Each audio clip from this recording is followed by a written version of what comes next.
I'll quickly get in. Major Mohammed Ali Shah, you've heard what Joyita said.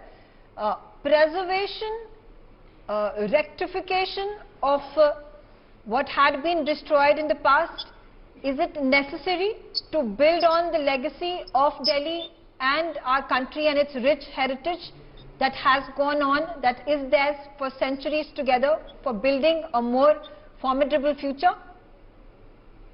Yeah, definitely. What was destroyed or damaged earlier in the history cannot be rectified right now, in the sense that we regret if the sentiments were hurt, but we cannot really go back. I personally cannot go back and rectify anything personally there to what those people did in the earlier, the Mughals. Like what happened in the 11th century.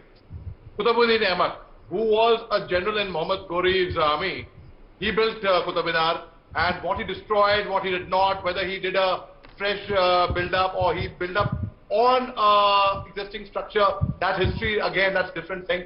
In 1904, Qutb Minar was given the monuments protected status. So which means there were no prayers which have happened in Qutb Minar since 1904. Be it either side, be it in the temples or be it in the mosque, anywhere. Now, when we have two Ganesha statues over there, Ulta Ganesh and Ganesha in cage, the names itself are disrespectful. And I cringe while taking these names. They are Ulta Ganesha and Ganesha in cage. How can you even call any god's name Ulta Ganesha and Ganesha in cage and kept? I'll give you another analogy over here, Megha. You go to someone's house. Well, that's symbolic of what the state of those idols is, and therefore an appeal that has been made to the Archaeological Survey of India to shift them and give them a more respectable place. I'm not clear with the view. One second. See, I disagree with you over there. It's like, you know, you go to someone's house, okay, and if you find God kept in a place where shoes are to be kept, or in a bedroom where the feet are go towards the God's place, the idol's place, what would you do?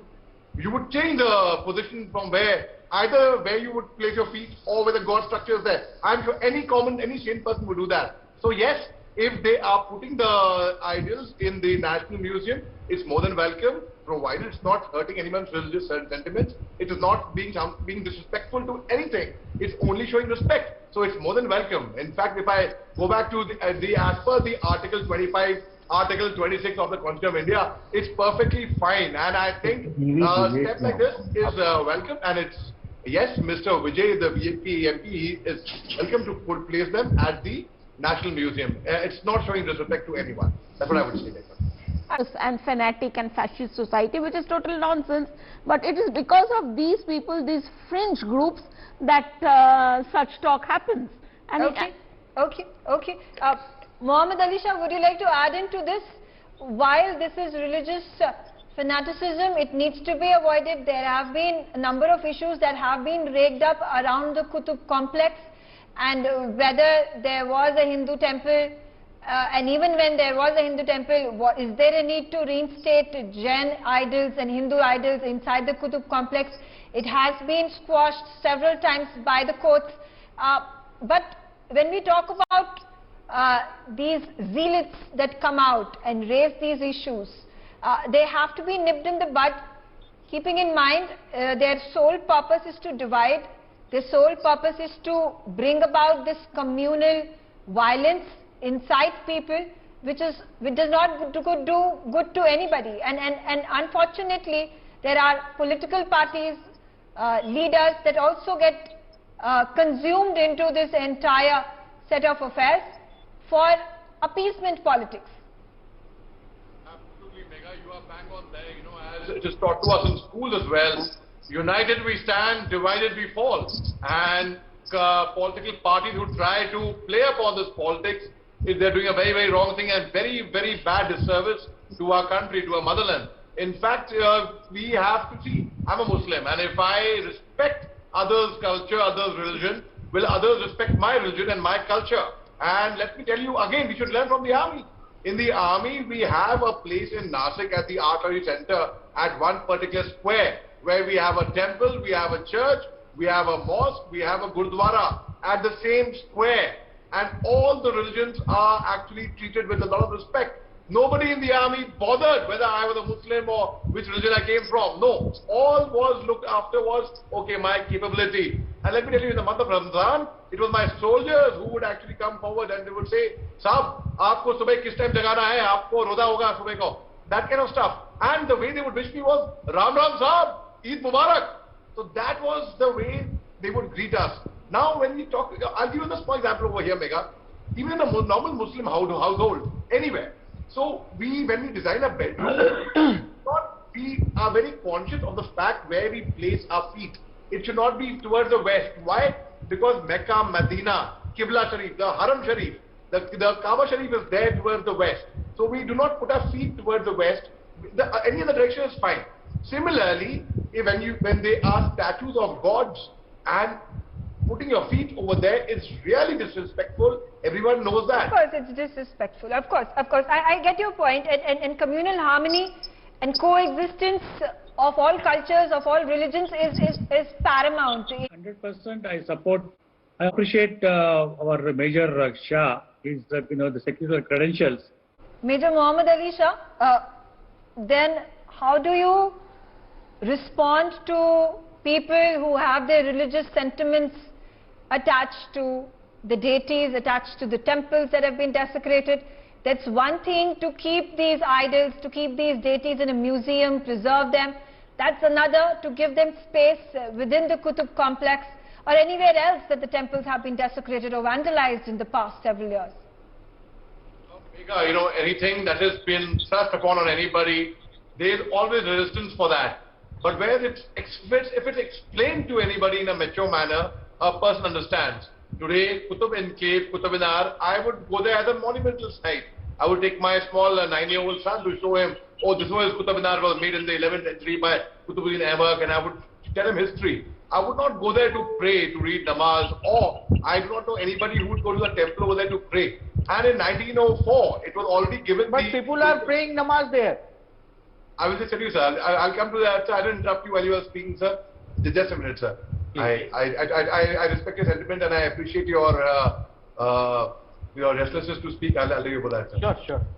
So it is that the fact is that again, it is when it is explained to people, in a very nice, balanced, peaceful, mature manner, I am certain everyone is going to see sense in it.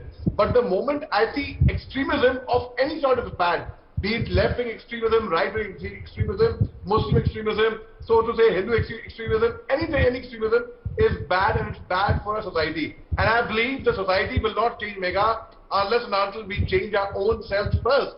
So the self-realization comes from us first. We have to take the initial step. And after we take the initial step, it is our job to educate the society, to educate everyone, to come forward as mature individuals and responsible citizens of India, as proud Indians, to tell everyone, let us live in communal harmony and let us not make a ruckus of it. Secondly, let us not let the politicians utilize it to their benefit. What will happen ultimately? We will fight. We will get divided. And then everything is going to be like totally helter-skelter, and it's the politicians who will actually come forward, irrespective of the party. I'm not talking about the opposition or ruling party. No, I'm not taking anyone's name. I think anybody who wants to play politics will play politics on that. And the only way for education. Okay, you've made your point, sir. So this culture has to go. Culture and history has layers. You appreciate the topmost layer, also appreciate the lowermost layer. Lord Ganesha get the respect what he deserves as the Lord of 1.5 billion people, which is one-sixth of the humanity. Now it is any other idol found like that from a Christian and all, will same treatment will be done? No, same treatment will not be done. I'll quickly get in. Major Mohammed Ali Shah, would you like to respond to what Sumit says? Absolutely. I not just to Smith, also to Mr. Sanjay Bishan, sir, I will tell you one thing. As you said, why is it that Hindus have to compromise all the time? That's not the case, sir. I mean, that is a misnomer. It is not about Hindus or Muslims having to compromise. We have to live in peace. In the Bhagavad Gita itself, Lord Krishna tells Arjun that if you have to do anything in this world to establish peace, please do it. And if you get peace at any cost, consider it that the peace is still cheap. In the book War and Peace, I am telling you one thing. In the book War and Peace, Leo Tolstoy, who was a Russian author, that's a different thing. In chapter 7, paragraph 4, line 2, he has said being peaceful is better than being right. Now let me tell you one more thing, sir. The Vice Chancellor of the Aligarh Muslim University, now the former Vice Chancellor, I'm talking about Lieutenant General Zameeruddin Shah, when the Babri Masjid issue was going on in Ayodhya, he came out with a statement saying that the Muslims should peacefully hand over. That's not amounting to surrender. That's different than surrender. Should peacefully give the land over to Hindus in Ayodhya, not fight over it, because the logic he stated was, what if this matter is sub judice to High Court right now? What if the High Court ruling comes against the Muslims in favor of Hindus, which was likely at that time? The writing on the wall was very clear. So when that happens, then you will ultimately ghoom fir ke wahi aa jaoge na. The writing on the wall was very interesting. You will have to cut a sorry figure then. It's better you come out as peace-loving people and you do it. But he received a flag from his own community for even making a statement, for even suggesting that. So it is not that why only Hindus should compromise. It's not about anyone compromising. It's about we living in communal harmony, coexisting together, where minorities should know how to conduct themselves with majority, and majority should also know how to conduct themselves with the minorities. I've had varied responses from my panelists. It has been an insightful discussion.